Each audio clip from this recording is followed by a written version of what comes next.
All right, we're live. Hello, we are live. Hello and welcome to the very first episode of the Long Islanders. I am one of your hosts. My name is Jon Potts, and I am joined by my friends Vincent Pensabene and Justin Foley. What's up, guys? How's it going? I'm Justin. Hey, Justin, do you want to disclose where you are? I am in Philadelphia, Pennsylvania, in John's bedroom. That's right, because I made him sit in there while I sit in the living room and watch football on the big TV. And I am Vin. I am from Tampa, Florida, because my town is nowhere to be known on a map. It's true. All right. So, Vin, what are we talking about today? All right. So today we're going to talk a little bit about the tiebreakers in MLB. We're going to do a strictly MLB podcast today. So talk about the tiebreakers. Sounds good.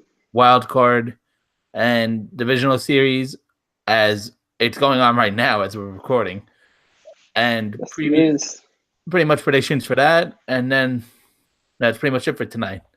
Sounds good. Let's get it going. All right, so you guys want to go in order of when they aired? Yeah, sounds good. Tiebreakers? Yes, sir. Right, so we have the Milwaukee Brewers and Chicago Cubs tiebreaker for the NL Central. Honestly, that was a really great game. I mean, Christian Yelich, he should have won the Triple Crown. He's the MVP of the NL, regardless of what you think about Javi Baez. He did not win that game. And since it was game 163, that game counts. Javi Baez not winning MVP. Christian Yelich taking it, whether or not he's got the Triple Crown, came in, wins the game for the team. I thought Rizzo was going to steal it back at the end, but that ball just didn't have enough height on it. Justin, you want to give your thoughts on that game? Yeah, sure. I mean, like John said, that game was really entertaining. I don't think you really could have asked for a better tiebreaker game. 163. I mean, I just wish baseball was like that all the time. I wish there was tiebreakers all the time because that was some of the best baseball I've seen in a long time this season. Yeah, just Christian Yelich just broke open the game, and that was just it. Like I said, it was just great baseball, and I think that game really cemented him as the MVP for the season because he played like an MVP that game. Yeah, so basically, I was looking on Twitter because that's what I do during games. I just stare at Twitter more than I stare at the actual game itself. Yeah, I know. And I look at Buster Olney, and he tweeted something out about how the Marlins hit, I think, like 110 home runs this year, and Yelich and Stanton combined have about 80. Yeah. So yeah, just looking at that, I was just amazed. And I'm not really shocked that this Brewers team actually won that game. I mean, if you look at the outfield situation itself, Yeah. I mean, they have everybody. They have just all-stars around. Yeah, you got a former MVP in Braun, whether or not you agree with the PEDs or not. You got the current MVP with Christian Yelich, and you got Lorenzo Cain, who's one of the best center fielders in all of baseball. Putting together that team, a lot of people were kind of judging them, saying, you just traded away your future. This isn't even the best shot. The Cubs are obviously going to win the World Series, but they came out, they proved something. Yeah, I mean, I don't know if Justin remembers Eric Kratz as much as I do. Oh, I love Eric Kratz. Oh, Eric Kratz, former Philly. I think we all remember him quite well. Former Yankee. Yeah, it's the former Yankee, Eric Kratz. I mean, really, looking at this lineup and everything, I think that's really their only weakness. Mm-hmm. Mm-hmm. If you want to count their shortstop as a weakness, I mean, I don't really. I mean, they did put they did send their shortstop as Orlando Arcia. Yeah, Orlando Arcia. They sent him down twice this year down to the minors. I mean, that's not exactly what you want. But then the guy comes into the game and he goes 4 for 4? 4 for 4. Insane. And yeah, I mean, they just showed how to win an off season and a regular season. I mean, they got Scope. I don't know. I never pronounced his name right. From the Orioles. Jonathan Scope from the Orioles. Yeah. They got Moustakis. I mean, they really just had a whole revival of their whole entire organization in a matter of 12 months.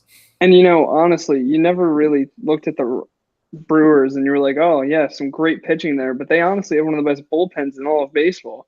I mean, they had a 2.03 ERA in September.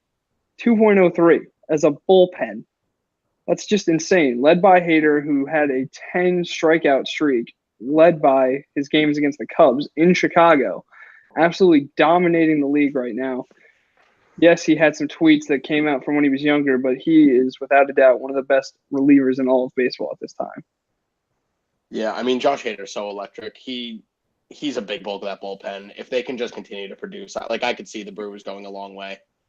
And it all just comes back to like that whole outfield scheme, like you were saying.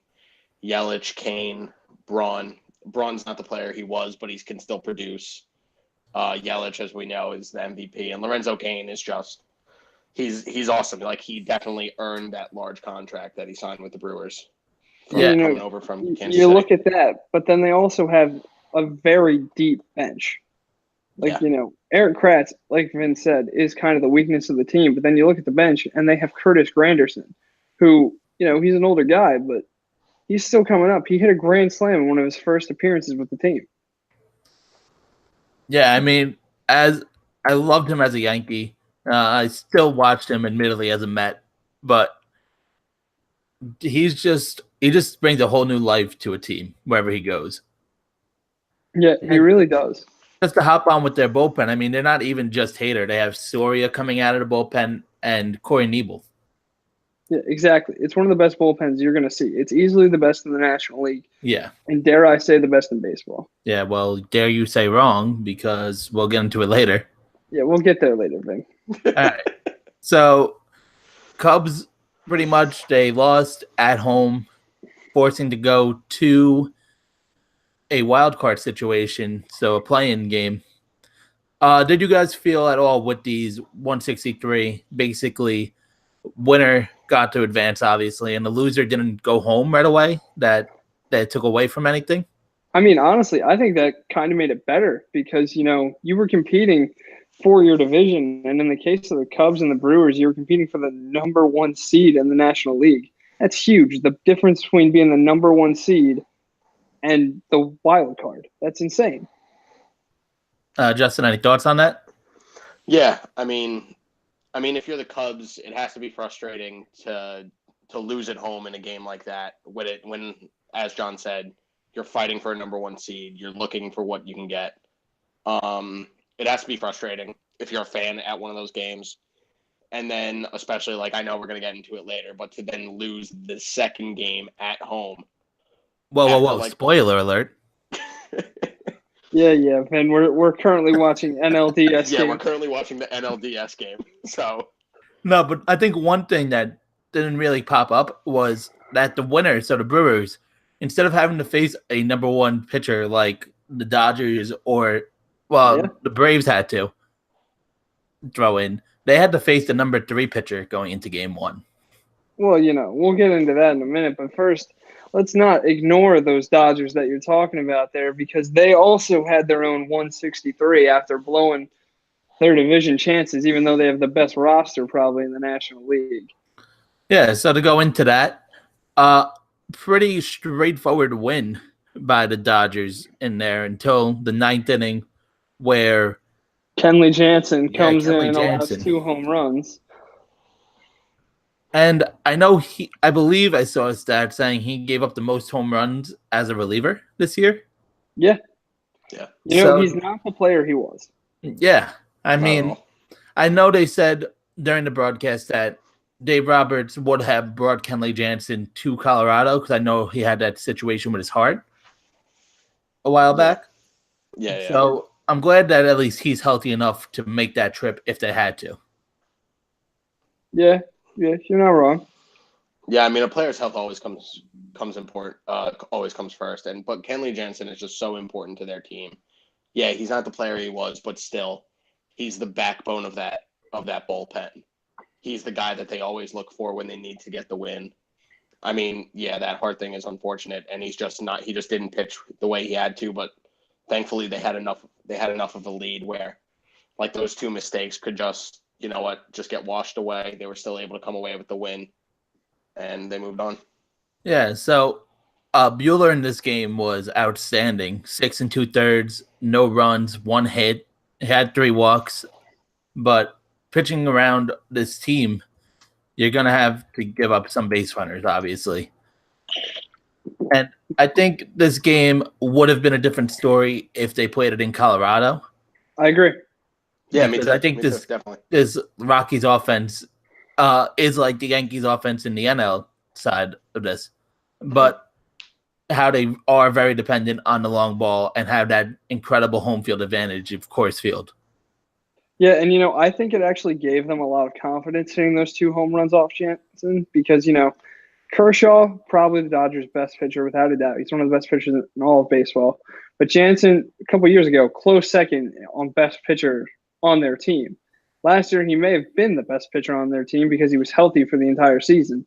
Definitely. But, 2 home runs in the 9th inning, even though it didn't cost you the game, that's got to inspire some confidence. And I think that's a lot of what happened in that NL wildcard game that we're about to get to. Yeah, so just looking at it, Bellinger hitting a home run and Muncy hitting a home run. Do you see these Dodgers being real threats, not just this year, because I know we're going to talk about it later on, but do you see them continuing to be this threat? Justin, why don't you go first? I mean, honestly, I do. I think Kershaw is just going to – I mean, Kershaw is not – he's been in the league for a while, but he still has a lot of years left in him. If he continues to pitch dominantly, I mean, there's no telling what this team can do. They have a young team. I think they can only get better. I mean, obviously, if Puig can stay healthy and produce and help them out, I mean, you have Jock Peterson there. You just have a nice young core of players, and for them to have the experience go from last season going into this postseason, I think that really helps them a lot compared to like probably the Yankees, where it's like you have Torres and Andujar and Voit. I mean, I know Voigt's not young, but none of them really have playoff experience. But a lot of these guys already have all this playoff experience, so like now they know how to handle themselves. They know, okay, this is what you have to do. This is how you're successful. You just have to grind every day. And then obviously you can probably make the World Series again. Like this Dodgers team is going to be probably like top 3 in the NL for the next 5-6 years, I could say. And do you think, John, I want to throw this one to you. Do you think that because these Dodgers had struggled in September and almost didn't even make the playoffs itself, do you think that strengthened this team as just getting rallied together and, hey, we almost didn't make it, so maybe this year is just something that we have to just be grateful for, and maybe we're just going to make a hot run in October? Yeah, honestly, I don't think this Dodgers team is, that great. They have a lot of good players. The problem is Dave Roberts doesn't know how to fit them all into a lineup. So you say you got Muncy, you got Bellinger, and the problem is you can't play both those guys at the same time when you're going to play everyone else. So in my opinion, if they were in the American League, that'd help them a lot. But because the National League is behind and still thinks that we don't need a designated hitter, and we're going to continue to lose because of it. Anyway, because of that, I think that actually really hurts the Dodgers because they only have so many positions that they can put players in. And personally, Cody Bellinger, he doesn't know who Seinfeld is. Like, how do you not know who Jerry Seinfeld is? Like, you're going to tell me that kid's going to win a World Series? No. In my personal opinion, the Dodgers are going to do something the Phillies did. They reached the World Series, and now they're going to slowly decline until Dave Roberts is fired. They bring in a good manager, and maybe then they win something. And do you see, because I know this isn't really happening too much in the NL, but with these bullpens, do you think that 2018 is just a transitional year for baseball? Just pretty much some teams are going with bullpenning, like the Rockies, they did. Yeah. I mean, they only had 4 2/3 from their starter, and having that whole positioning set up, especially going into the next game where they had to play a wild card using their bullpen. Do you think that's going to be a big issue for the playoffs in general and just teams trying to get used to, all right, we're not going to face this guy more than 2 innings? Yeah. I mean, I think it's very different in the National League and the American League, given the fact that we have to consider the fact that we're going to have to let a pitcher bat. So when you have a short bench, if you put in your reliever too early, what are you going to do? Let the guy swing? No, you're going to put in your bench bat. But let's say you have 5 guys on your bench to bat. if you have a bad pitching performance from a couple of relievers, you could end up being short on your bench in the 10th inning. And, Dave Roberts especially, he's going to let Kike Hernandez pitch again. I like going back to your point, Vin. I think with the whole bullpenning thing, I'm not sure if it was this year or if teams have just been trending more towards it after they saw the Royals in 2015 in their bullpen. Because I think then a lot of teams were like, okay, if we can get 4 innings out of our starting pitchers, but our bullpen is solid, we can still win the game. And then, you see it, and then you saw it last year with the Yankees, even sometimes this year with the Yankees, depending on when they decided to play. But I think, this year, and especially with what the Rays did, too. I mean, the Rays bullpenning, I will be the first one to tell you, I thought it was the stupidest idea. But they came pretty close to getting a second wild card spot. And yes, John did have the idea last year. Yes. Last year I said, why don't you put your bullpen in the first inning? Because you're going to have to face those first 3 guys. Probably going to be the toughest in the lineup. Why don't you put in someone good to face them? And Justin said, that's the dumbest idea I've ever heard. But you know what? It works. It got results. So Brian Kenny approved by John over here. Yeah. All right, so let's go into the Rockies having to then travel to Wrigley Field to play the Cubs in probably one of the greater wild card games in this short little era that we had of the wild card. Fantastic game. I mean, great game. That game was insane. It went 13 innings. And we were all chatting during the game at various points. Justin and I went out together for the first couple innings. I think I left him in the 8th. Ended up texting Vin.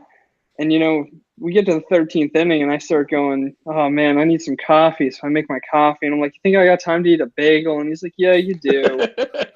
Next thing I know, Vin comes out here. He starts making predictions. He's like, this third-string catcher that's batting 170 for his career is about to win this game, isn't he? And I was like, Vin, what are you talking about? Next thing I know, I see a third-string catcher with a 170 batting average get a clutch hit. But, I will say one thing. He's got a 170 batting average that is higher than Jason Hayward in the playoffs.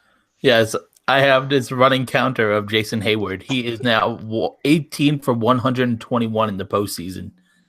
God damn. Things you hate to see. And then, Justin, I got something you would like out of that chat, too. Let's hear it. So, in the bottom of the 13th, we have – hold on, let me get to the picture. We have Obergen, the Rockies. Yeah. And I said he's going to strike out the side, all swinging. And, I said he was going to be racist because he was going to have KKK straight up. Hashtag woke. God. Hashtag woke. So yeah. I know how much you used to joke about stuff like that. But, I think where it was actually really interesting because you saw the Cubs put in a pinch runner. He gets the steal to go to second. Javi Baez brings him in. But it really bit him in the ass when they had to then put him up to bat. Yeah. And I know a lot of people were ripping him for that whole pretending to get hit by a pitch. I mean, we were joking about it at the same time. The dude doesn't know how to swing at a baseball. Yeah, I mean, I wouldn't even have swung in that situation, but I mean, it's a lot easier saying it behind a camera than it is having a bat in your hand in the situation. No, I could say that probably because I don't think I'd be able to get the bat off my shoulder to swing it. True. So let's talk about Kyle Freeland because obviously, yes, he had the start of his life, coming in 3 days rest for the first time in his career.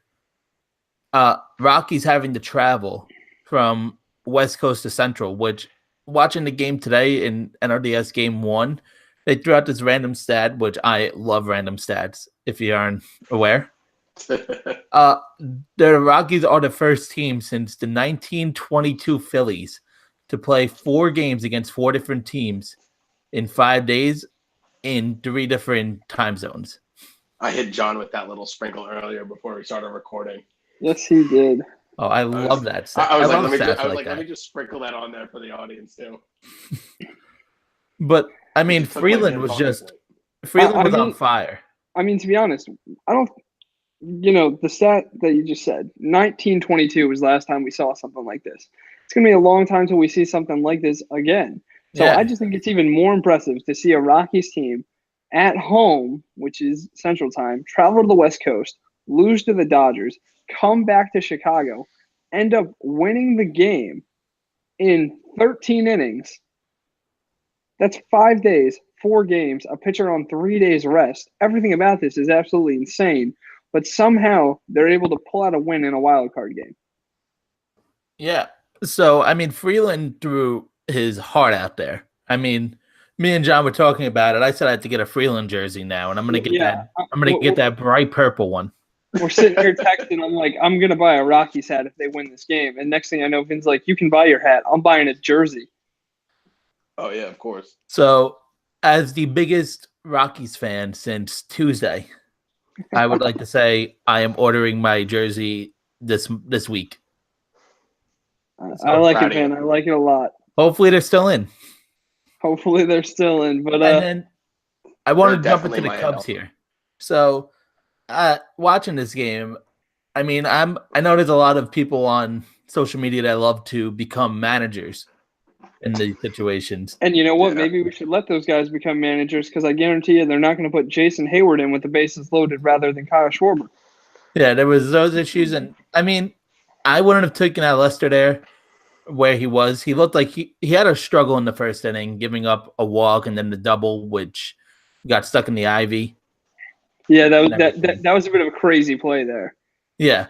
But, I mean, he settled down, and he's a big game pitcher. I mean, he's been around. He is. He's done it with 3 different teams. Yeah. Yeah, they said, because I know you love stats, so let me sprinkle a little bit on here, or these little fun facts. Lester is, I think they said, the second or third pitcher in MLB history to pitch 3 winner-go-home games for 3 different teams. That is something I love. He's a monster. And, I mean, Joe Madden is just so quirky. I mean, I love the guy. His managing style. I mean, how could you not love the guy? He's probably one of the coolest managers in baseball. Just sitting over there, he's got his sunglasses on. He's looking like a nice, cool guy. Definitely. And again, Jason Hayward, bases loaded. Vin, what's his batting average again? 148. That's correct. There you go. 148 in the playoffs for his career. That's your how many $1 million man there, Cubs? A lot. Exactly. It's so much money that we can't even process how much you paid him. But the answer is it's too much. And then what do you guys think of the Cubs? I mean, they went to their bullpen a lot this game. I believe it's 9 pitchers in the bullpen they used. Yep. For 7 innings. So, I mean, they ended up using 2 starters throughout that time. They used Cole Hamels and Hendricks. Yeah. Do you guys like Joe Madden's thinking there of using a starting pitcher and try to get some innings? I do. I like that idea a lot, especially Cole Hamels, bringing him in that situation because he's been a guy that's pitched in some big games, obviously with the World Series under his belt. So bringing in someone with some experience rather than some young kid in his first game in this kind of pressure, this kind of situation, I think that's absolutely a brilliant idea. And, unfortunately for the Cubs, it didn't pay off. They went to too many pitchers, I think. You take that many guys through the lineup, something's crazy is bound to happen. You saw the Ivy play. You saw the Javi Baez hug. Craziness was going on. I felt like, you're watching it, you're like, the Rockies, they're destined to win this game, aside from what every single ump is trying to do out on this field. So, I don't know what you guys watch, because I know ESPN had their regular broadcast, and then on ESPN2, they threw on, like, a StatCast version. Yeah, I think we watched the regular version. We were watching the regular one. So we were over at the bar. All right. So I don't know if you guys had audio. Nope. No, we did not for most of the game. So a lot of people were ripping A-Rod's commentary on there. Okay. And pretty much he mixed up a few names throughout the broadcast and it wasn't his greatest showing. It was like his postseason. before Oh 2009. yeah, I know exactly what you're talking about. We got that. What was it when they were saying it was him and Mendoza going? Oh, that's single. You'll take that. That's fine. Next thing you know, he's coming around the base pass for a game-winning RBI. Yeah. So, I mean, I love A-Rod. It's hard not to love him. I mean, I didn't think I would love him after that whole year-long suspension. But it just shows that if you produce, I'm willing to forgive you. Listen, when you end up on freezing cold takes or old takes exposed, you screwed up. Yes. Yeah. But I mean, you know what? I would have trouble focusing too if I was dating J-Lo, running a big empire called A-Rod Corp. I mean, the man can do what he wants.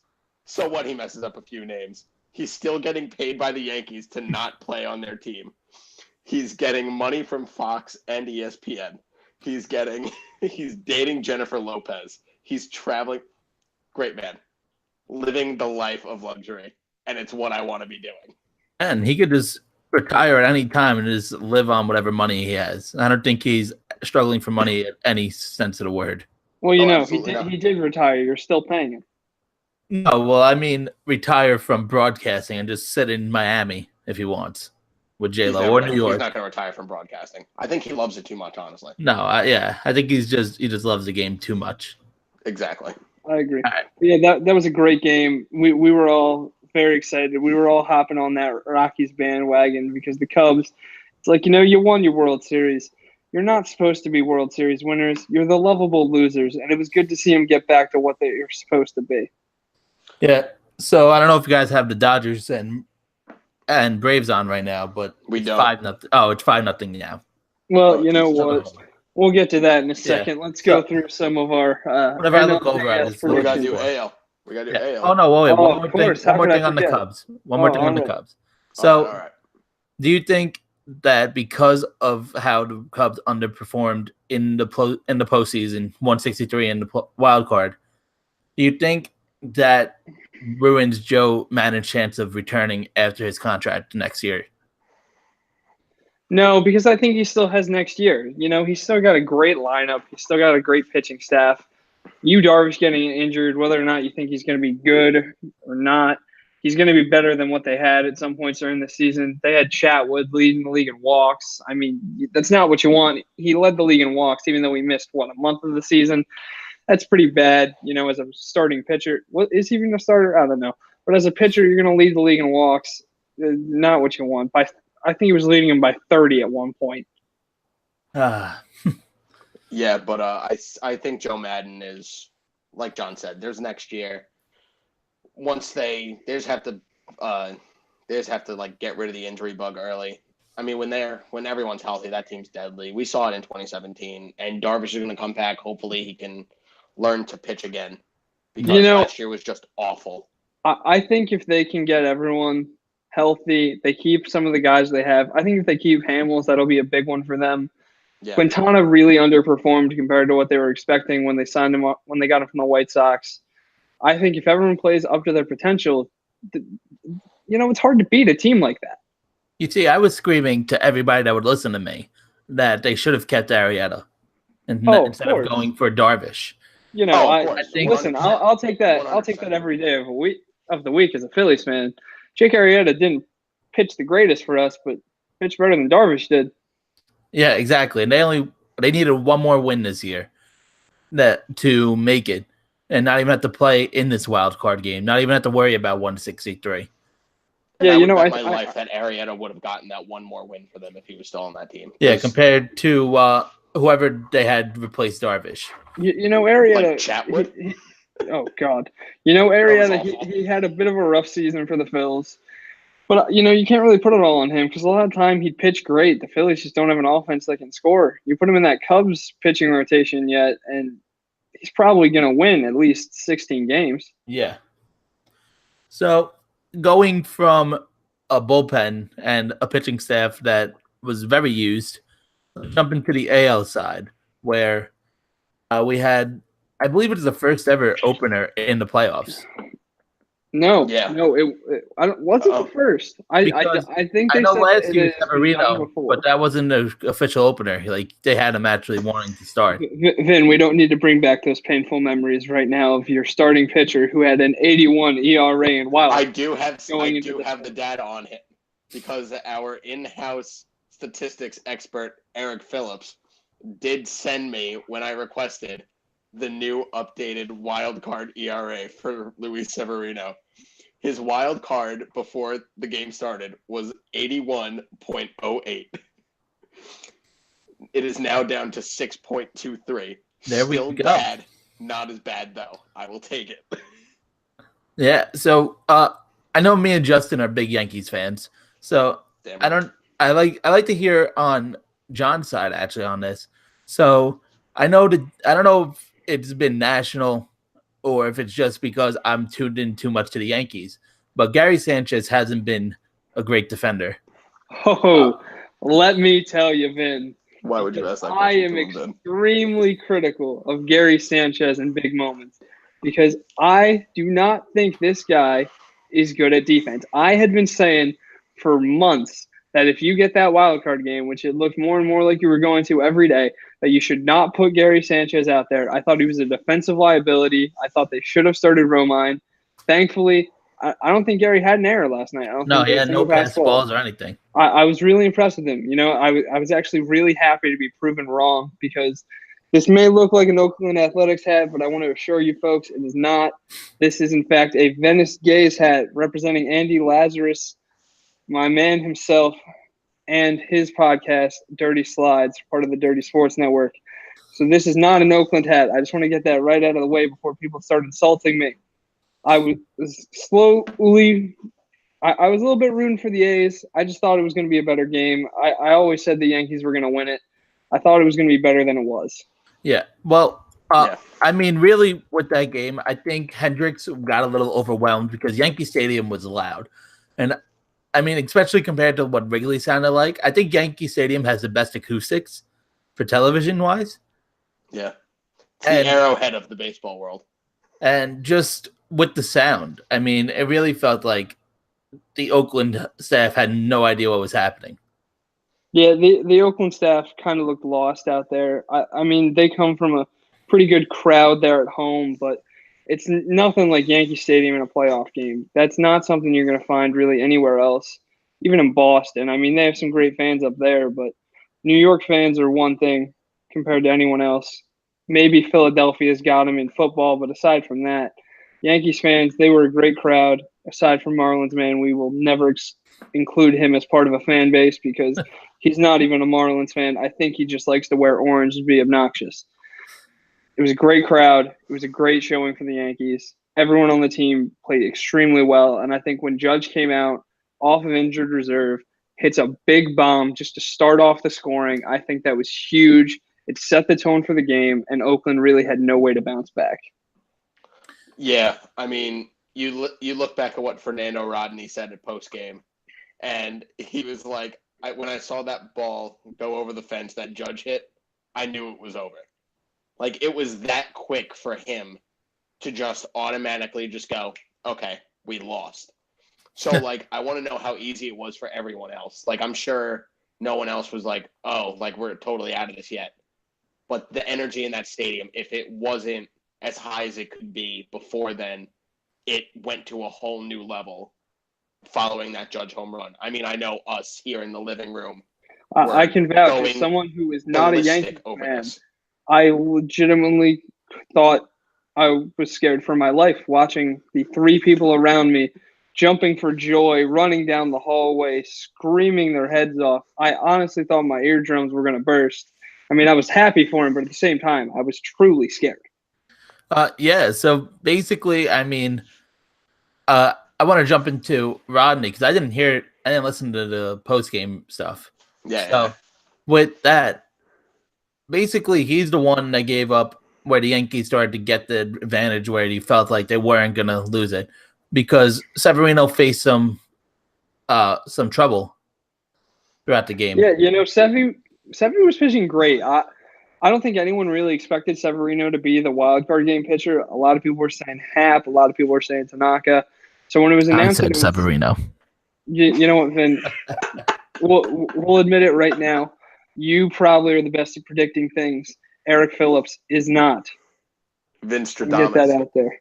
Vince Stradamus might be real. I'll take it. However, Severino, I was very critical of him. I was really nervous when he was announced as a starter. But he came out. He was pitching a no-hitter for the first four innings. And then, he comes out in the fifth. I think it was just, it was his time. This is the wild card game. This is the playoffs. It gets a lot harder the further you go in. So he comes out in the fifth. He allows those two singles, and it was kind of just one of those things where you knew. It was like, you know what? We got to get the guy out of the game. Let's get to that bullpen, which is the strength of the team, aside from their lineup. Somehow you have Aaron Judge and Giancarlo Stanton and probably two of the best rookie players we've seen in years, and somehow the bullpen might be the biggest strength for your team. It's something. And speaking about the rookies, Andujar got taken out after his at-bat in the fifth, I believe. Yep. Yeah. Andujar didn't look like he was very comfortable on the field. Yeah, he was looking good in the batter's box, but you're right, man. Out on the field, he was looking a little nervous. Yeah, he had that one throw to Voit that got away, and it should have been an easy scoop for Voit, but what are you gonna do? They ended up giving him an E5 on that. And then there was the one, like the first batter of the game where he just threw it and Luke Voit had to come off and tag him. Yeah. I mean, maybe just call it nerves for his first big postseason game. Hopefully he settles down. But I guess one of the good things that no one was really talking about the defensive switch was Hechavarria catching that line drive. Came off the bat at 104 miles an hour, and he comes up like a frog and just snags that right out of the air. Honestly, I think it's a shame that this game wasn't closer because of the fact that the game was such a blowout. No one's really going to talk about that play, but if this is a close game, that's probably one of the plays of the postseason. Yeah, I think I felt that the Yankees had this under wraps as soon as Aaron Judge got that double, that he hit it and it landed in foul territory and the ball curved fair. Yeah. I think at that point I said, okay, I don't have to worry about anything in this game. Yeah, I think there was just the longer you watch that game and the more you were like, are the A's even trying? I mean, Treinen is their best pitcher. Blake Treinen is their best pitcher, and they leave the guy in for 3 innings, and even he starts getting blown up. I mean, you had to know it was over. Yeah, he had a complete meltdown that I didn't see. Now, I actually have a question for both of you. At what point, and maybe, Vin, your answer stays the same, at what point did you know that the Yankees had won the game? At what point were you like, okay, this game's over? John, you want to go first? I'm going to say it was on that Luke Voit triple.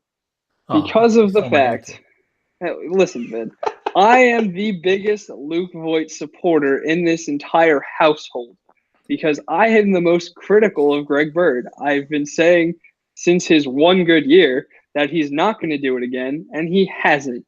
Luke Voit came onto this team, puts up phenomenal first base production, especially considering he came out of nowhere for the team. He might be the saving grace of the New York Yankees. Mm-hmm. I do hate the whole Shane Spencer comparison for him, but I was gonna say Voit. Pretty much, Justin actually lied to you, so I apologize. I did hear this one clip of Voit talking after the game, and he said, "I bet nobody expected me to be the one to hit a triple and score on a sac fly." No, never. Well, hang on. He didn't score on a sac fly. Just saying. Just saying. Yeah, he was clearly out, and they just gave that to us. No, I think it was just you couldn't overturn it.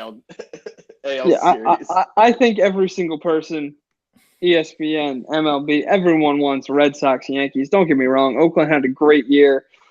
I love the Athletics. I love Billy Beane. I love Moneyball. But to be honest, let's be real here, guys. We all wanted to see New York Yankees traveling into Boston this weekend.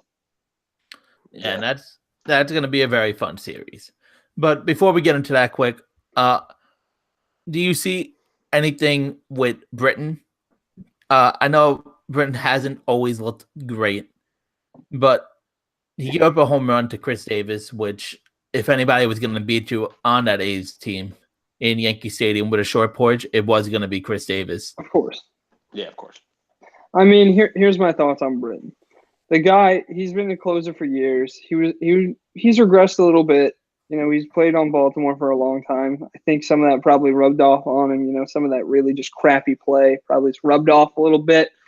But the more he hangs around the Yankees, I think he's going to get better. Just needs to adjust a little more into the postseason again. You know, he has a history of not being played in the postseason when he probably should. So, you know, I think he's just kind of adjusting. I think he's going to have a great postseason compared to what he did previously. I think this, you know, that slip up, it's Chris Davis. What are you going to do? The guy led the league in home runs. He led all of baseball in home runs by a long shot. He did 247 for 4 years in a row now. You know what? He hit 247, but when most of those hits are going out of the stadium, you really can't forgive it.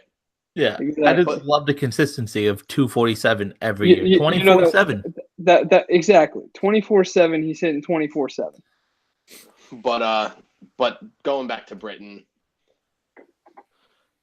that inning kind of reminded me of Kenley Jensen. I mean, the game was pretty much out of reach. That 2-run home run really meant nothing. Exactly. I mean, yeah, you don't want to see it in a game like that. You want everyone to be sharp. You want them going into the next series sharp. But maybe, like I said, maybe it was just nerves. And you know, they hit that home run. Chris Davis hits that home run. But you know what happens like right away? Giancarlo Stanton goes, "Oh, I can do that too," and he hits a backbreaker. Yeah, and I think it was just Britton's coming off of a horrible injury from the offseason. I believe he got it. And he wants to produce because he's on a contract year. And I think and it was a wall scraper. I know I hate the whole that's an out in 29 or 30 stadiums because no, it's not. Yeah, it's not, you know, but we are all fans of teams where home runs are going to be home runs. Yeah. The Phillies got a small ballpark. The Yankees got a small ballpark. Boston has a small ballpark. The Rockies have Denver. A ballpark. They have a ballpark. It doesn't matter how big it is because of the fact that you're playing a mile in the air. And then one thing, because we talked about the Yankees way too much and didn't give anything to Oakland. Do you think Oakland is going to be able to hold the success of what they did this year, or do you think this is just a 1 year and then they're going to flame out next year? I only think they're going to get better. I really do. I think now that they've tasted the postseason again, I think now they're really going to – it's just going to make them hungrier to return. They're going to try and win. They're going to, like, even push forward to win the division, which I know is going to be tough because that's a really tough division to win. But I think they're just going to – like catapult themselves into next year. They're going to be ready to produce. They're going to try and fix whatever holes they have. Blake Treinen's probably going to go back to his old self. You're going to have Sean Manaea. You're going to have him back. I think that was a big part in the game too. I mean, you don't want to blame injuries on it, but I think if Sean Manaea pitches, it's a completely different game instead of Liam Hendricks, who got DFA'd earlier in the season, but came first back Australian to pitch in a playoff game. Second, Vin. Second. Second? He was the second. There was someone before, but I could not tell you who he was. Well, he was the first since that guy. That's exactly right. But, you know, I think Oakland, they're going to remain competitive. I don't know that they're going to have the same success that they did this year again, but I think they'll remain competitive. But one thing you got to look at is they're playing in probably the toughest division of baseball when everyone's healthy. You know, you got the Astros, crazy good team. If they can keep all their players together, they're going to be insane. You got the Mariners, who they choked a little bit there at the end, but they were looking great for most of the season. And you got the Angels, who, if Mike Trout's healthy, he's the best player in baseball. And if they are able to keep him and not let him walk, hopefully to the Phillies, fingers crossed here, if they're able to hold on to Mike Trout, I mean, they're always going to be having a shot to compete.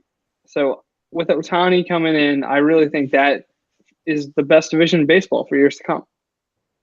No doubt. I mean, basically, I do think the AL East is a little better, but the AL West is underrated. Whoa. Please stop. you're forgetting that the Baltimore Orioles are still a franchise. I know most There's a people big also gap. forgot that there's quite a gap. Yeah, definitely there's a gap. But I could just use the Texas Rangers as a gap too. I mean, the Texas Rangers are bad, but they also, Yes. you know, They're not historically bad. that the Baltimore Orioles this season, there was a time when it looked like, oh God, well, they were just so bad. We were They walking weren't down the bad street. against the Yankees, though. And well, you know, that's something else to get into. You can't let Boston destroy them and then get beat by 'em. Yeah. So do you guys want to jump into DS predictions? Yeah, Let's let's do it. jump in. All right. So let's go to the NL side since they already had a game conclude today, and they're in the bottom of the seventh as we're talking. So let's go with the game that already happened. So we have the Brewers and the Rockies playing. Milwaukee's already up 1-0 after the Moustakis walk off in the 10th. Yeah. Yeah, So you know, put that into our predictions. So they already have a 1-0 lead. So whoever wants to jump in first. you know what? I'll jump in first. My prediction. I've had it for a little bit. I love the Rockies. I think they're a great story. I'd love to see them go all the way. But honestly, I think it's going to be a little bit of that Cinderella effect where they're going, but I don't think they're going to get their glass slipper back. You know, the Brewers, like I said, they've got the best bullpen in baseball. They've got a really deep lineup. If they have to go to a third string catcher to get them a big RBI, I don't think they will. You know, they got Grandy on their bench. They've got a lot of good bats just sitting there waiting to come up because Scope came in at second base. So you got Travis Shaw. You got a lot of bench bats just waiting there to come in. So I think the Brewers are honestly going to win it in 4. That's my personal prediction. All right. Justin, you want to throw in yours? Yeah. So I mean, the Brewers and Rockies it's probably one of the more evenly matched. I would say probably right up there with Red Sox Yankees this year for a opening playoff series between the two teams. They're really evenly matched. I mean, you saw it today when they went into the 10th. But I really, really, really like this Colorado team. I think Arenado, I mean, of course, he's a stud. I think LeMahieu is underrated. Story is just great. Dahl batting fourth today, which surprised me. But I think he's going to produce. They think he's going to be they think he's going to be like one of the next best great outfielders for them. I sure hope so. He's a great player. But I think they can win tomorrow in Milwaukee and then take 2 games at home with that crowd there, with the home field advantage. Because, I mean, yeah, Christian Yelich and Lorenzo Cain and Curtis Granderson and that whole outfield and Mike Moustakas and everyone on the Brewers is still going to be hitting balls out at Coors Field. But I just don't think that there's a real home advantage like playing at Colorado like Colorado. I think that they're going to win in 4 simply because of that home advantage that they have. Well, just thank you because I have these games in front of me for tomorrow. And for some reason, I didn't know how to read Colorado at Milwaukee game 2. So I did not realize they were playing tomorrow. Yeah. But that is going to go more into my prediction. I think at this point, we have to say it's going to be a 3-0 sweep. Wow. Vin coming in with a hot take. Very hot. They're already up 1-0. Colorado they're already on their 4th starting pitcher. I think the fatigue starting to set in on this team. They've been traveling, and they haven't really been able to get going offensively. This team has the potential to just dominate offensively, but they aren't doing it so far. And I know you're facing a lot better pitching. You're not facing Baltimore's AA starter anymore. You're versing a 25-man roster of a team that has the best record in the NL. And I think we're forgetting that Milwaukee is the first seed in the NL. And I don't think the NL is as strong as the AL this year, but I think as I'm going to go in with the other NL series, experience matters in these playoffs. And they have Yelich, who they showed some stat, which was really weird, but they had Yelich's second half and the average second half of Barry Bonds. Oh my God, I saw that. And I didn't realize how much Yelich was dominating in the second half. He has like 25 home runs since the All-Star break. Like we all thought Stanton was doing something ridiculous in the second half, but Yelich just went off. You know what? I'm going to bring this up right now because you two are Yankees fans. So I've already asked both of you, but I want to hear a discussion about it. If you could go back for the same pieces, would you have taken Christian Yelich over Giancarlo Stanton? I'll go first. So I wouldn't. I think Yelich is having a great year. Obviously, I think he's going to be the MVP. I tweeted that out today, and that he's my favorite player in the NL currently. But it takes something that you had to consider of getting used to New York. And I understand Stanton's he has times where he looks like he can't hit a baseball. But when he's hot, I don't know if there's another hitter besides Mike Trout that I would want up. And Yelich, he's having a great year. I'll kind of iffy if he's going to have a similar year next year. The only thing is the contract, though, that would make me want to lay towards a Yelich. But if it's just for 1 year, I think I would take Stanton. So for me, if I know, like I was dead certain that I could get this type of Christian Yelich production each and every year, without a doubt, I would take Christian Yelich. And yes, he's a great player, but this is the first time he's doing this. Honestly, like at this level. Of course. Like, yeah, he had a good season last year, but this is a monster season compared to what he's been doing in the past. Is it a fluke? Is it or is he actually just finally developed himself and cemented himself as one of the top young guys in the game? I think we need another year. So to Vin's point, I know what you already know what you get with Stanton. You get at least 30 home runs, probably close to 100 RBIs. And the strikeouts are high, but it's also like Chris Davis's batting average. You take it for the production that you do get when he does hit the ball.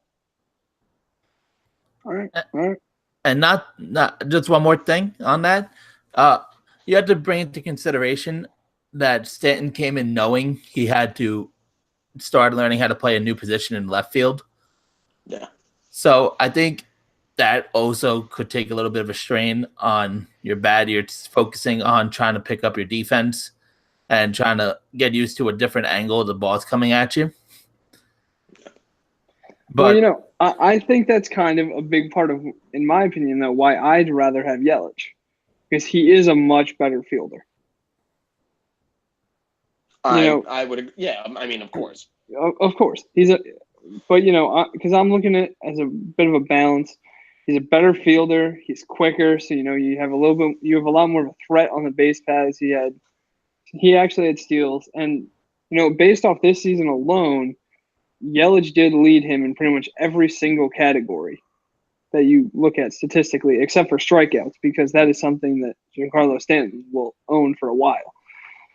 I mean, either way, you're going to have an absolutely amazing player that for some reason the Marlins gave away for nothing. Either way. Derek Jeter was an inside job. Thank you, Justin. I'm glad you're finally admitting that. That's all I've ever wanted to hear. Derek Jeter was an inside job. That's the difference. I'm okay with it.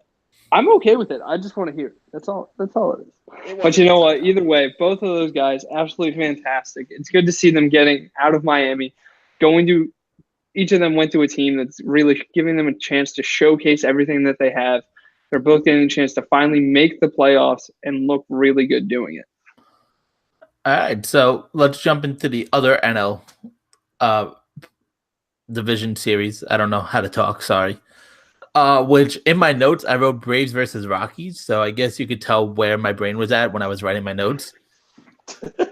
And So where do you guys think this series is going? Right now, right as I'm speaking, it is first and second, one out with Machado up, and they're up 5-0.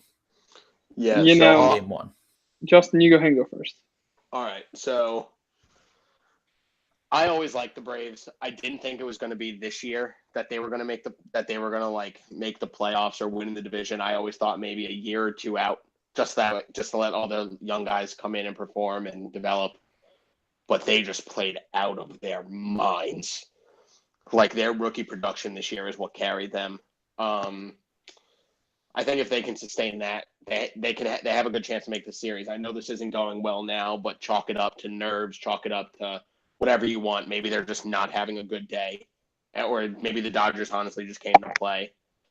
But I think it all comes down to how well the rookies respond to the pressure of playing in the postseason. If they crumble under the pressure, they're gone, and it's going to be a sweep. And it also does come into play that the Dodgers have a lot of experience already.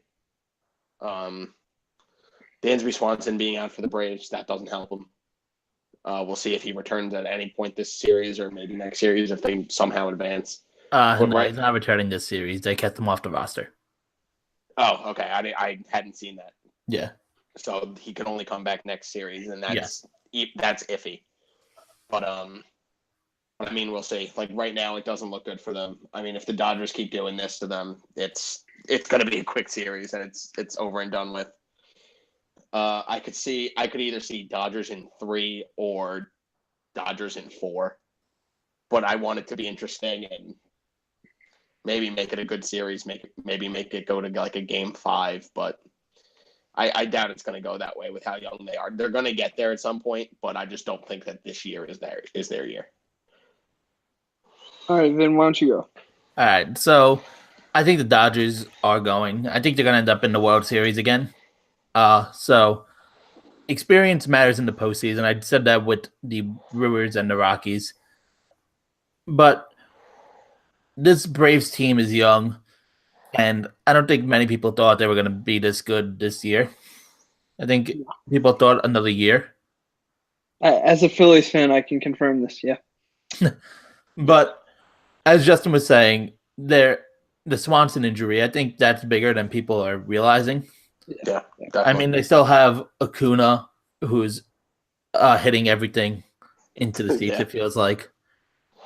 But I'm not a big fan of their pitching staff, and I think you need pitching in the playoffs. And the Dodgers have the same roster, basically, that they had last year, but And they they replaced added more. Corey Seager with Manny Machado, which I And- think I got right today because I said Kyle yesterday when we tried. That's true. But you know who else did they add, Vin? Who else did they add? Yeah, come on. You know who it is. Who else did they add? Ryan Dozier. Oh, yeah, well, I don't think I've seen him. Well, the thing is, though, you look at the Dodgers.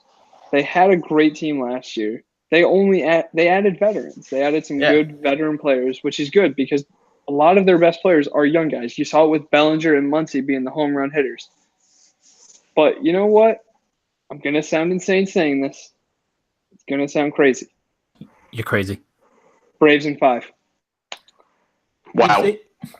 Braves in 5. Let me No. freezing cold takes. I'm gonna tell you. I think this Dodgers team, I don't think their starters are anything great at the moment. I don't think this might sound hot. So if you wanna tweet this one too, Justin.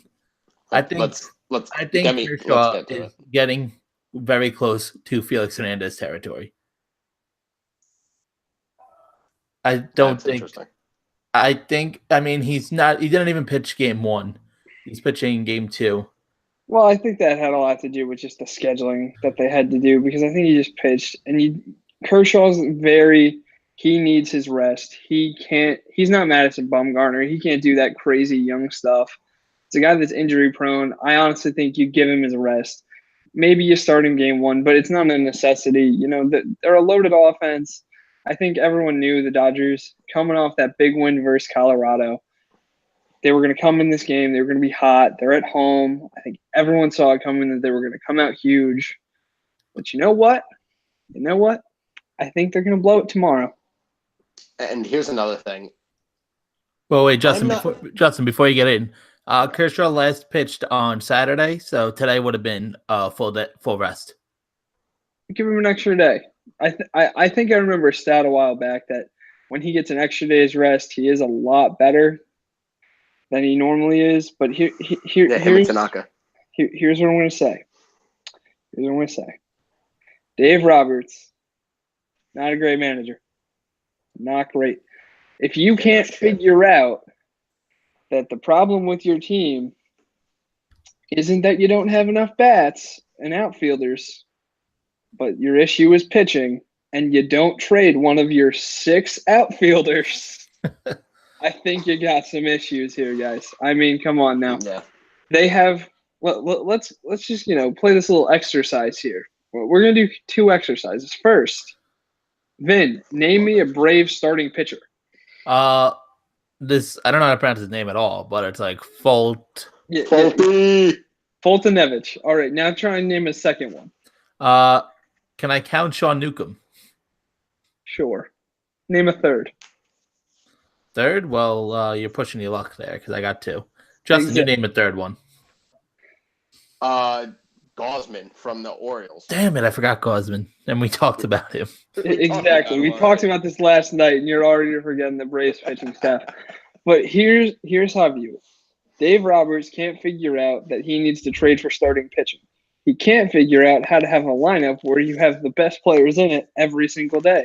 He can't figure out a lineup where Yasiel Puig, the guy with the most character, the guy that's probably going to be the best, he might be one of the best players on the team. I know Muncy and Bellinger are both young studs, but Puig, without a doubt, you put him on another team, you put him on the San Francisco Giants. I mean, that's a great team now. Yeah, definitely.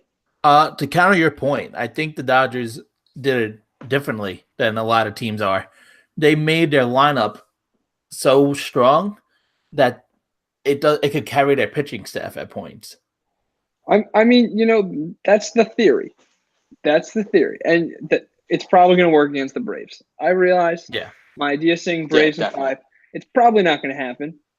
But you know what? I figured we have to have someone with a different opinion on this series here, so I made it myself, the NL East fan. Just because it would really take a lot of the pain away of the Phillies being so bad if the Braves were good. Anyway, you know what? I think the Dodgers are really missing some pitching. I think Kenley Jansen, he might have a blow-up in him. It might not be this series where it comes back to bite them, but if they go into a series against really good pitching, I think this could really hurt. It might not even hit them in the next round because the NL doesn't have the pitching staff that the AL does. But right now, you put them against pretty much any AL team, and the pitching advantage is going to sway AL every time. Yeah, so Ryu, as they just drew it up on MLB Network, he's thrown 7 innings against his Braves. And I mean, Exactly. I'm gonna say part of this is nerves because again, they have so many young guys on this team that just getting like how the Yankees did last year, getting postseason experience for these guys are going to be big for next year and the years to come that they're building up on this team. And I think that's one thing the Dodgers actually have done really well is they've done a nice balance of veterans and young guys. Personally, this is going to be a crime against the city of Philadelphia. I'm a Phillies fan, but you know what? Chase Utley, overrated. I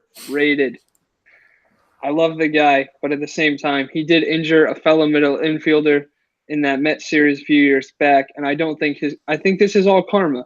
I think it's all karma because now he's not even starting. He's barely even playing. But you know what?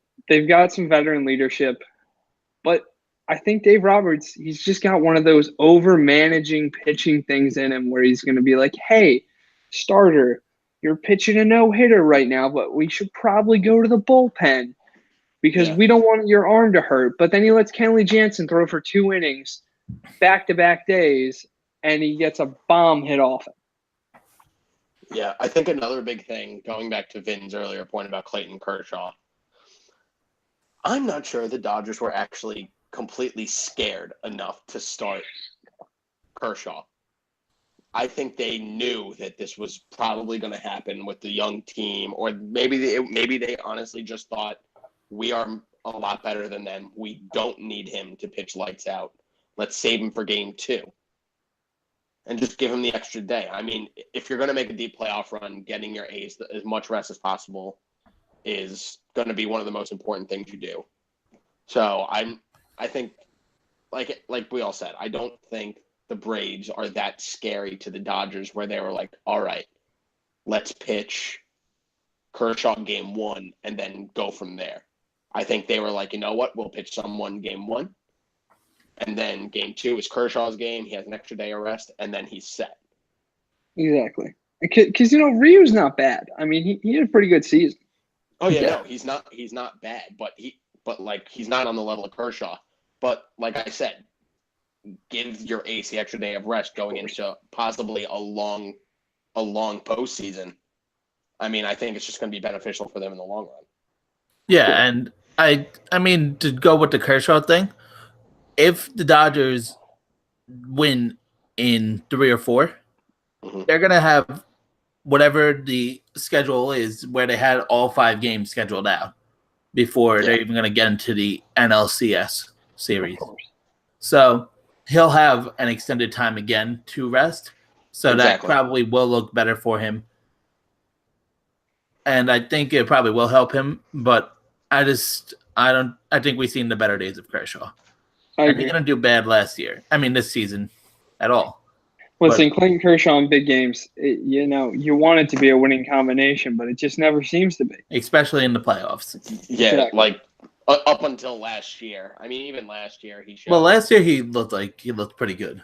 Yeah, last year he looked pretty good, but he wasn't the normal regular season Clayton Kershaw.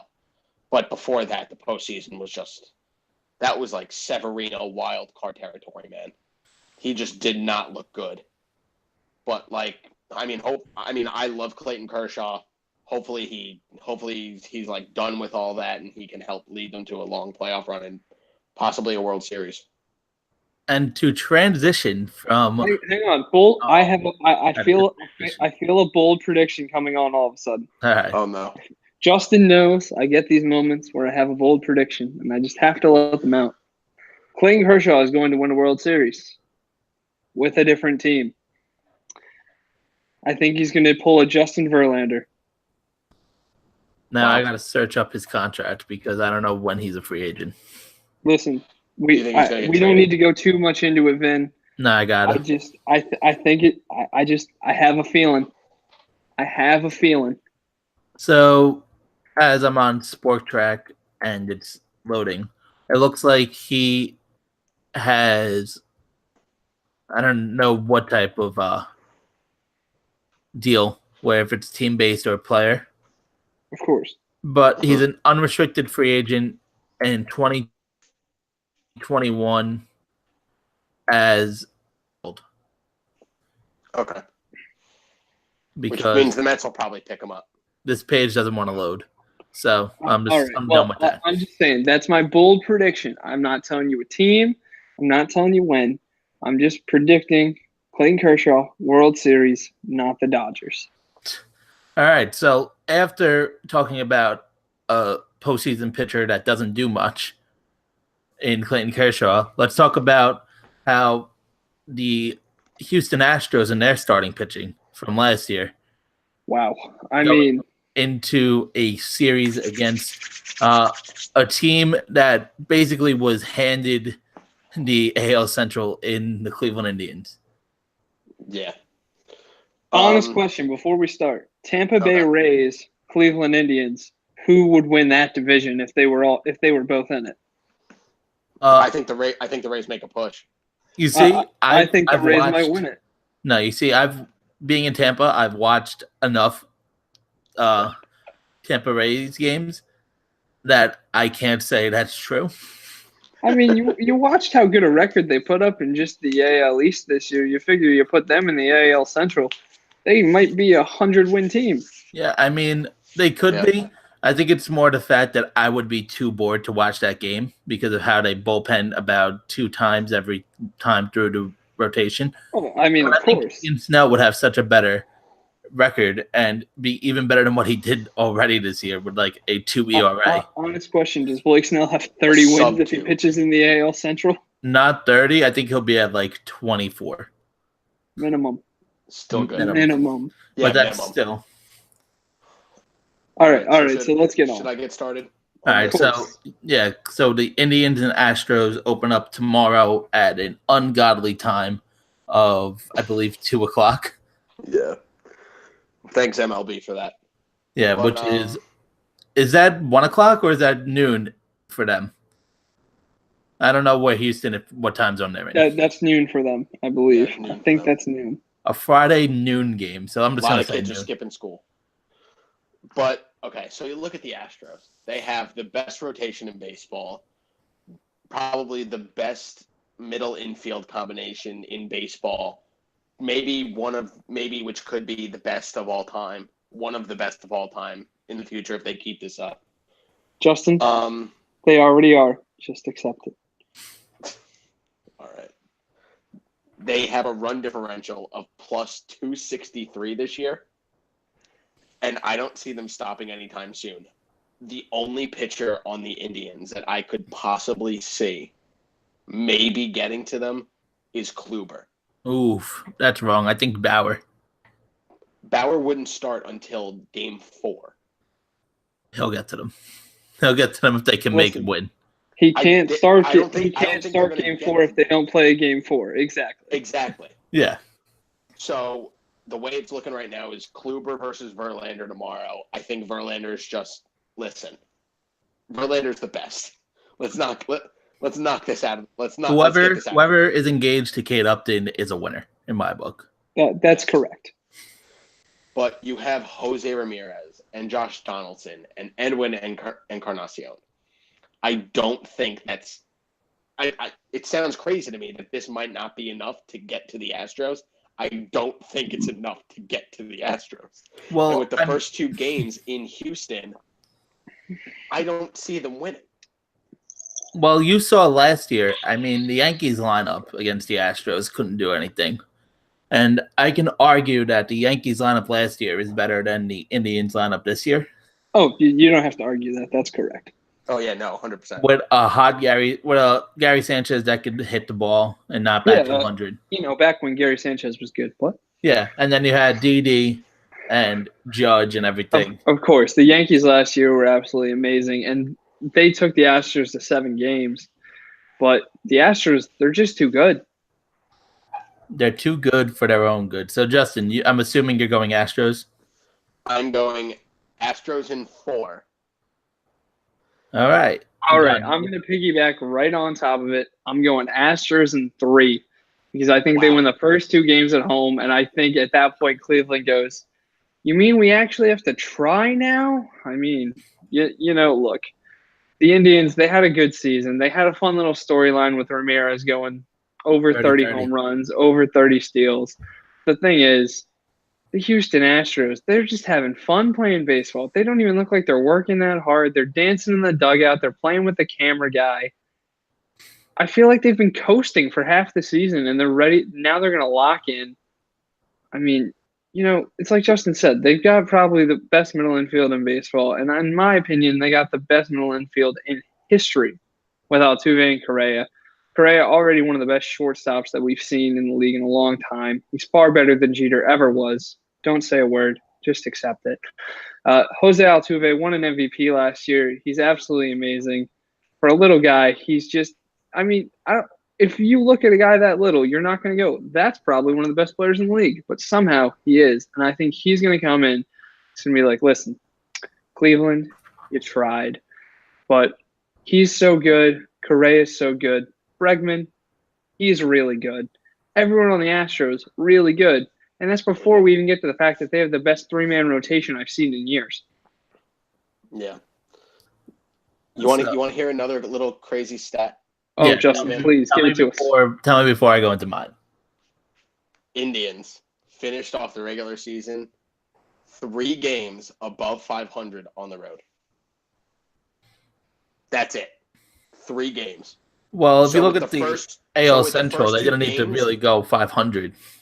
I know, but with the first 2 games being played in Houston, I mean, I'm saying Astros in 4 because I think maybe the Indians steal 1 at home, and then they play Game 4, and it all comes crashing back to reality that the Astros belong in the next round.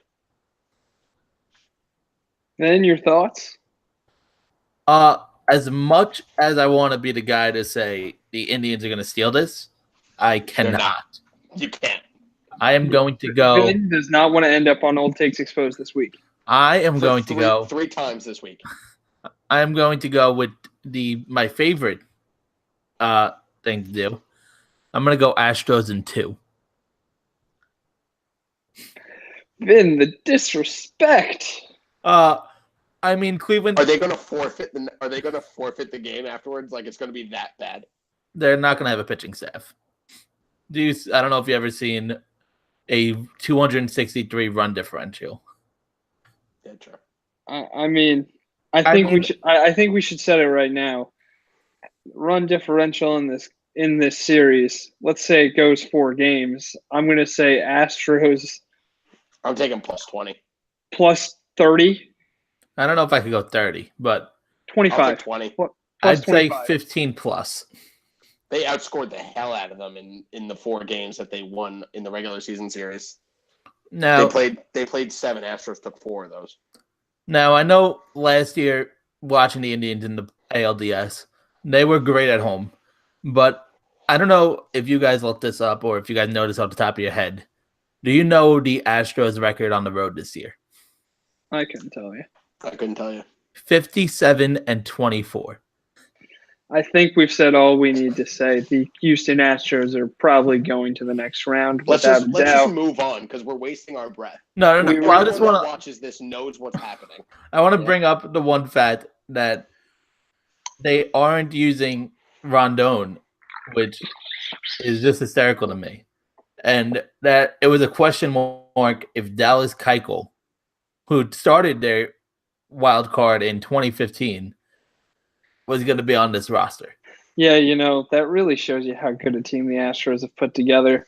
If they wouldn't have changed their login and password, the Cardinals would probably be here. But unfortunately, they actually know how to do that change button. They hit the forgot username/password, and they were ready. They did not reveal their mother's maiden name. And then, that was a good one. You got me off guard there. And then one thing before we actually jump into the Yankees Red Sox, are you guys fans of this whole playoff format that now division rivals can play in the ALDS or the NLDS? I love it. It makes for great baseball. Yeah. And I do like this 1-game wild card. I know a lot of people aren't in love with it. Hang on. Let me put out a statement. If you don't like the wild card and your team's not in it, because that's the only reason you can have for not liking the wild card is you're worried your team's going to lose. #Oakland sad. That's the only reason you have. If your team's not playing in the wild card and you don't like wild card baseball, get out. You're not a baseball fan. Wow. Yeah, exactly. John just told you're not a fan of a sport if you don't like a 1-game playoff. If you don't like a 1-game playoff, you're the same person that says baseball takes too long. #Rob Manfred. Rob Manfred. Manfred loves the wild card. Can we say that for a fact that he loves it? I don't think he would have it. You know what Rob Manfred loves? He loves money. So he's probably just thinking, wait, what if we had a longer series and we could sell more tickets and we could show more games and we could show more ads? You know what? Ooh, can we make his? I don't know if he has a Twitter. I'm assuming he does. But Rob Manfred, I'll check. But he should be Bobby Money. He could be the new Manziel. He could do that whole money. Listen. This has already been taken by Temple University football with the way that on every 3rd down we start going like this and calling it a money down. I don't know if you want to bring this up on this podcast. How are they doing this year? Let's look up. We lost to a team that we were favored to beat by 13. We lost to a team we were favored to beat by 20. We beat a team that we were expected to lose to by 13. We covered another spread where we were somehow favored to win.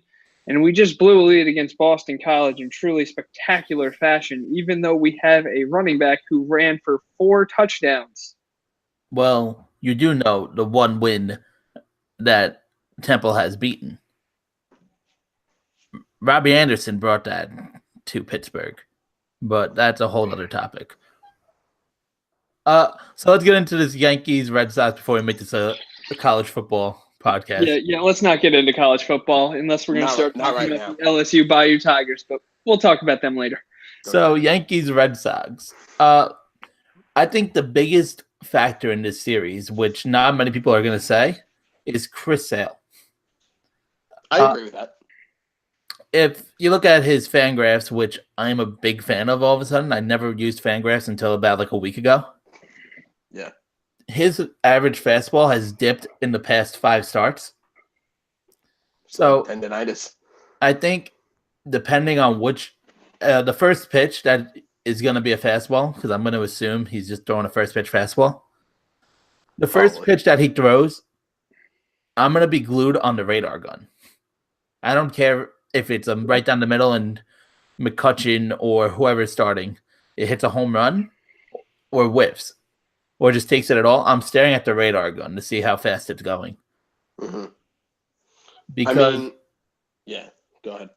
Because basically, everybody knows the bullpen of the Red Sox is their biggest issue. I believe that's all 3 of us know that's probably a big factor into the series. 100%. And David Price in series against New York. If I don't have my book in front of me, I had hang on, Vin. If we're bringing it out here, let me get to my predictions. All right. Well, hang on, because you're talking David Price. There's someone we need to bring up. Tom Rosenfeld. This is for you. He is without a doubt the biggest David Price fan on the planet. He owns a David Price Vanderbilt jersey. So I'm going to say this right now. Chris Sale is going to win game 1. David Price going to blow up in game 2. Yankees taking this series in 4 games. Andrew McCutchen probably having at least 10 walks in this series. All right, so I'll hop on that. But I think game 1 is really going to tell you how the series is going to go. I think the key for the Yankees to win game 1, or like just to win the whole series, is honestly just get the pitch count up. I mean, was it on the triple that Luke Voigt had like a what? How many pitch at bat? Battling. I know we had 3 foul balls on a 3-2 count. I believe it was 9 pitch at bat. Exactly, it was a 9 pitch at bat. So, and that's Luke Voigt. That's not Andrew McCutchen, whose job it is to foul balls off and expose pitchers early and get that pitch count up for what it is. If McCutchen can do that and Judge can do that and the whole lineup can see like 5, 6 pitches in at bat, get his pitch count up there, move to the bullpen early, I think the Yankees have it beat. If you let Sale go 6 innings, I think that game's over. And I think that's true for any game this series because the bullpen is such a liability for the Red Sox this season. Now, before we actually say the actual games and who we think is going to win, one quick thing. Do you guys think the Yankees have a starter that hits 6 innings this series? If they do, I'm going to say, you know what? Eric's going to love me saying this. I'm going to say J.A. Happ goes 6 innings. In tomorrow? In game 1? Maybe not in game 1, but I think he'll have a second start in the series. And I think he could pitch 6 innings. Maybe tomorrow. Maybe. I mean, honestly, I'd put my money on Tanaka if he's going to go 6. But that's if he's last year's postseason Tanaka that we all know and loved. It can't be early season. Here's your home run for the game. Now I'm going to pitch well, Tanaka. Like, he has to minimize the mistakes. He can't, like, just singles. Like, a single an inning. I'm cool with that. It doesn't need to be a no-hitter. He can walk a guy. He can do what he has to. But I want outs, and I want them, like, fast. Now, I don't know, This lineup Justin. is scary. Justin, speaking of Tanaka, I don't know if you follow John Boy on Twitter. Love John Boy. He had a John shirt Boy. made up of a bunch of Tanaka pictures after his starts. So, of him like standing outside of like with the thumbs up and the whole ice on his shoulder. Love him. But yeah, so where do you guys think this is gonna go? Because I feel like we have an agreement here that we think at least through 2 games it's gonna be split. Yeah, I could see it. Yeah, definitely. So making it a best of 3 then for games 3, 4, 5. What do you think the series is gonna do? I'm saying Yankees in 4. I know Boston fans, they're all thinking this is our year. We got Mookie Betts. He's looking like an MVP. We got JD Martinez. Best offseason acquisition we've ever seen. But here's the thing, Boston. You don't have a bullpen. If you don't have your starters throwing at least 5 innings, you're done. You're toast. Do you even have a second lefty in your bullpen yet? I honestly couldn't tell you. And one more thing. Joe Kelly, if you pitch this series, you're getting rocked. Calling my shot. You see, I think that about Hembry, but I mean, you could say it about Hembry too. The only person that I look at the Red Sox lineup, like bullpen, and I go, "Oh crap, I don't want to face him," is Craig Kimbrell. And I believe Judge has a home hanging run on off of him this season. I mean, I don't know. I think it's going to be Yankees in 4 or 5. I think the key to winning the series, if you're the Yankees, is you have to have the mindset of you don't care which game you win in Boston, but you gotta win one. Because then the next 2 games are at home, and like we saw last night, especially that was against the A's in a wild card. Yankee Stadium against Boston for 2 straight games is going to be a madhouse. And I just don't see – I think that's going to be enough home field advantage for the Yankees to win this game, to win the series. You have to take one. You don't care which one it is. If it's tomorrow or if it's Saturday, you have to win one at Fenway. You have to steal one at Fenway and then go on at home, do what you do, win in front of the home crowd. Question. Right, so, does Giancarlo Stanton hit a ball to the same fan that hit him with a ball? That guy was a Braves fan. Fun fact. Wasn't even a Red Sox fan. I didn't know that. Then I'm going to say no, and that guy's probably going to have a really crappy day when the Braves get eliminated from the playoffs in a few days. Yeah. All right, so I'm reading ESPN's article on the ALDS roster for the Red Sox, and Cora said that Nathan Eovaldi will be available out of the bullpen for Game 1 and will probably start Game 4 if there is a Game 4. That's interesting. That is interesting. I think that actually could be a big difference in this game. So the Red Sox don't need – if Chris Sale basically doesn't have the velocity and the Yankees are able to get him out after 5, they have to face a whole new starter. And I'm sorry. I can't see Chris Sale going 5 innings. He's been hurt so much. He's been doing all these little rehab starts where he's going an inning, maybe 2. I don't see the guy going 5 because even if he's got his velocity, even if they're not hitting off him, I think he's just going to be tired. And you need to preserve him for the rest of the playoffs because regardless of how good Price pitches for the season, you need Sale. He's your money guy. Price has been great this season. He's been doing really well, but he ain't Chris Sale. Now, I don't want to promote my own stuff here, but on this channel, on my personal YouTube, I have a video that I titled David Price is going to ruin Boston's future. Everyone, give it a view. Give it a like, great comment, view. subscribe. We get for the vignette. We have a great background of my yellow wall, so you don't even if you miss my yellow wall, you get to see it again. But yeah, I think David Price. I think it's a smart move to have him pitch in Boston. You can't have him pitch how he pitches against the Yankees in his career in Yankee Stadium. I think that would have been a bad move. David Price over under 3 home runs allowed. I'm gonna go under. I don't think Corey's gonna let him give up 3 home runs. I think Corey's going to pull him if he looks like that. All right, we'll set it 2.5. Justin?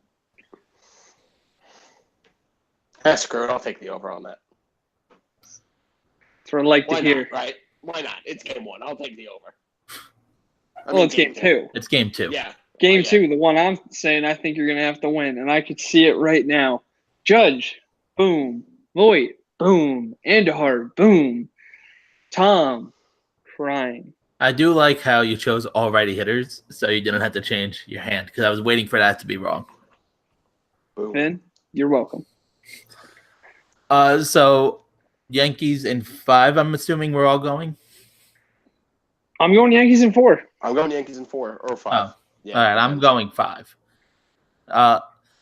Do you think that Boston has the pressure on them now, having to pretty much prove that their 108-win season is there?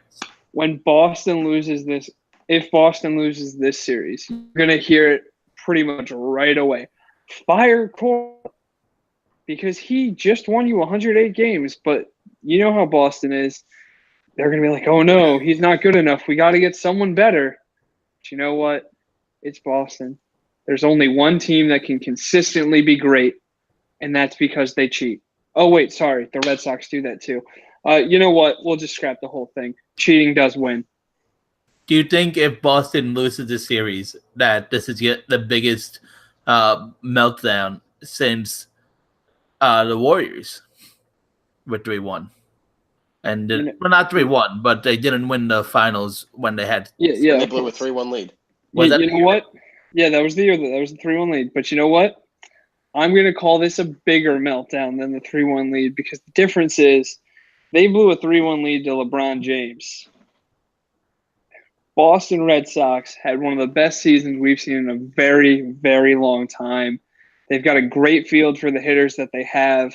The Green Monster only helps them because they've got Benintendi. He's a great left fielder for them. I mean, honestly, everything was looking early in this season like it was going to be Red Sox going to the World Series. But I just don't know that I see it. The team, they've looked good, but as a Phillies fan, I've watched them struggle because Aaron Nola has absolutely pitched dominantly against them. I've even seen Arrieta pitch dominantly against them. If you can hold those hitters down, if you can stop the top 3, you're fine. If you can stop the top 3 or 4. Yeah. Now, to play devil's advocate, I'm assuming Red Sox fans aren't going to be very happy with our picks. Absolutely not. But we saw Chapman in the one game where they got swept in Fenway. He basically imploded. In the last few weeks, I forgot exactly when, we saw Britton have a hard time. Betances sometimes loses his location.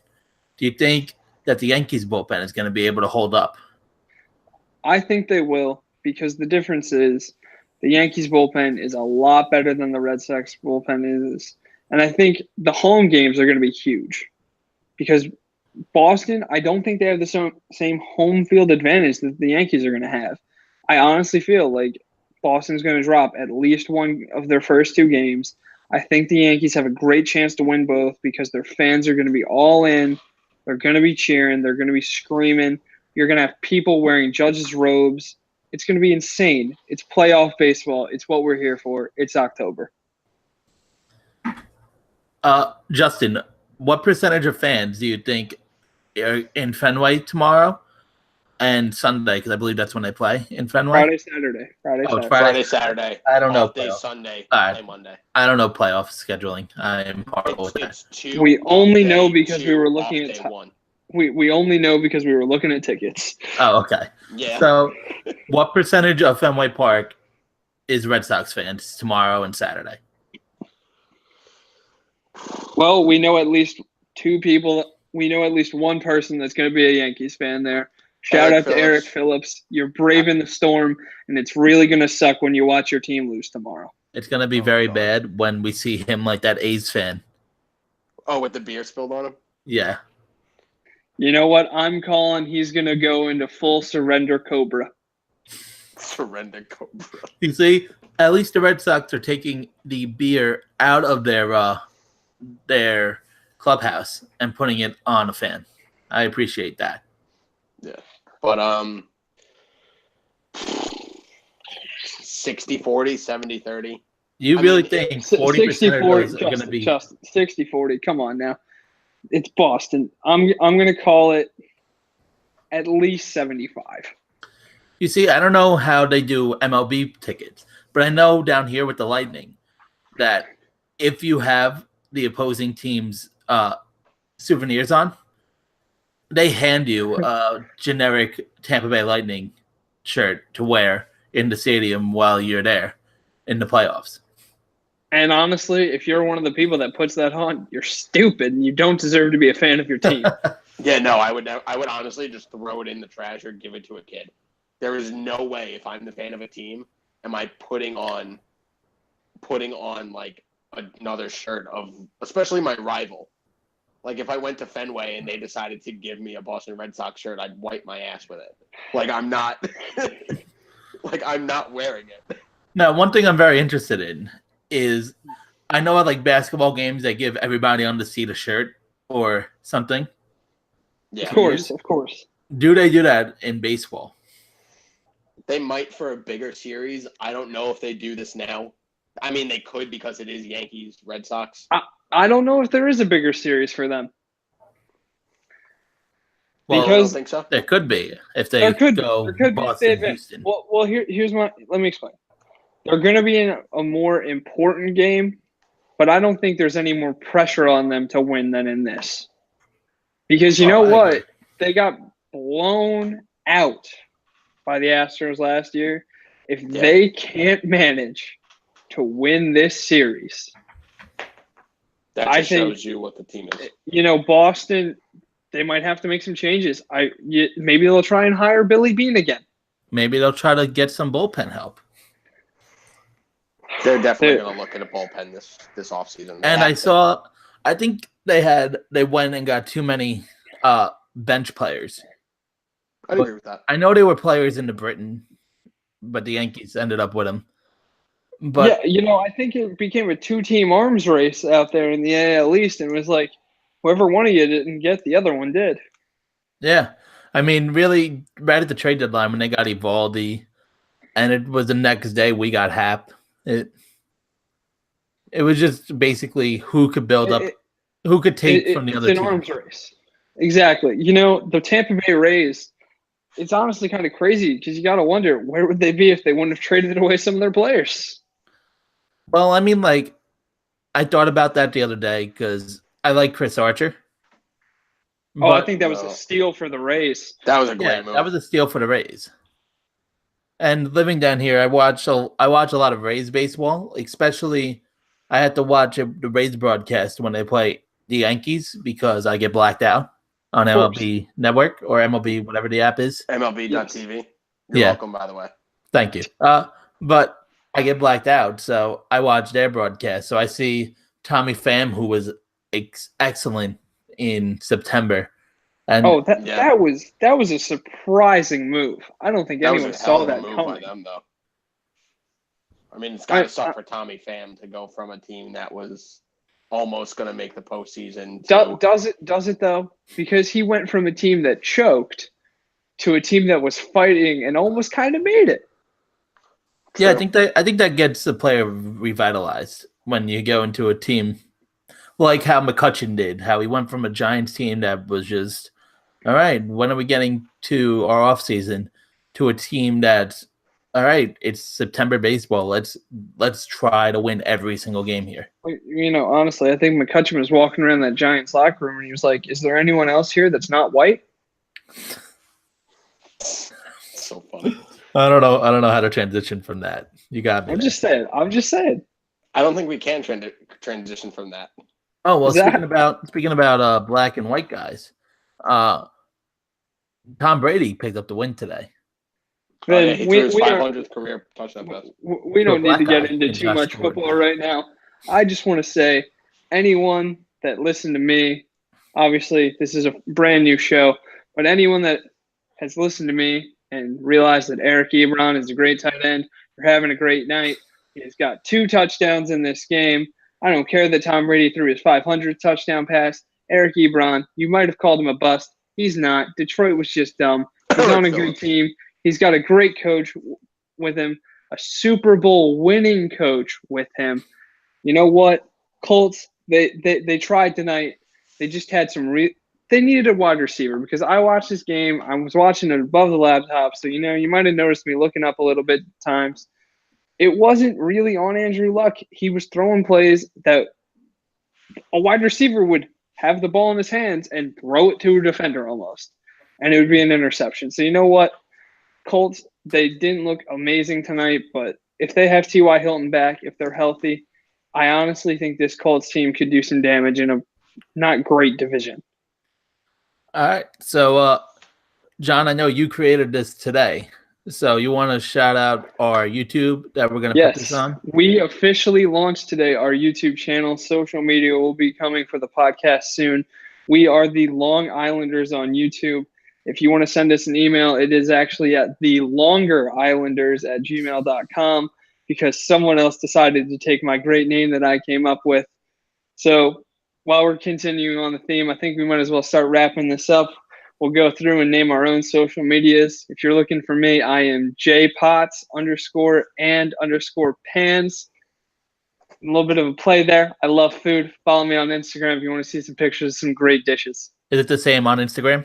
It is the same on Instagram and Twitter. Okay. And just so you guys are aware, this will all be in the description below in case you guys miss or don't know how to spell our name. Of course. Of course. You guys can all find me at Froley393 on Instagram and Twitter. I like to think I post funny shit. So just follow me. Justin, we went this whole podcast without cursing, and you just had to throw it in at the end.